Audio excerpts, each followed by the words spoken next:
Pasukan nga tayo ng booking dito. Papunta nga pala tayo sa pick-up location kung saan si ma'am nandoon. Hindi kalayuan, hindi malapitan. Nakikita ko na si ma'am. Di nagtagal, nakarating tayo kay ma'am. Nakita nga ni ma'am yung camera ko at nagtanong siya kung nagbablog daw ako. At ang sabi ko naman ay, oo ma'am, okay lang po ba na isama kita sa pagbablog? At ang sabi nga ni ma'am ay, oo naman, syempre, basta may share ako sa kita mo. Sabi ko naman sa kanya, o sige ma'am, message mo ako, PM tayo. What? Kaya naman si Toto nyo, mandar na naman yung katatatatan.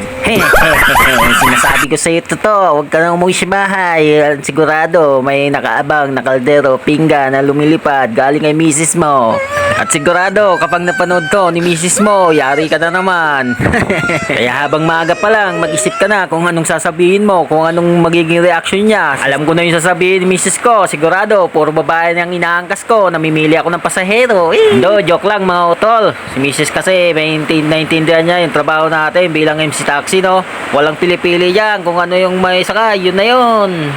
Kahit si Raul pa. Bawal naman talaga tayo mamili ng pasahero, di ba mga kasundo? Pero sa pagiging MC Taxi natin, pinagsasabay na natin yung pagbablog. Syempre, normal na lang yan, yung makagawa tayo ng content. Naiintindihan na rin naman yan ng ating misis. Kasi pag kumita rin naman tayo sa pagbablog, sila rin naman yung maikinabang. Kaya sabi ko sa kanya, full support mo na lang ako kung ano yung gagawin ko. Hindi naman masama na maging ganito ang yung maging content ko. Teka lang, napahaba na yung usapan natin at malapit na pala si ma'am bumaba dito. Naghanap ako ng space na pwedeng ibaba ni ma'am para safety siya sa pagbaba niya at huwag mag-alanganin. Tsaka pala, bago ko makalimutan, nag-request nga pala si ma'am na i-shoutout siya. At ingat ka ma'am, shoutout po sa'yo. God bless. Thank you.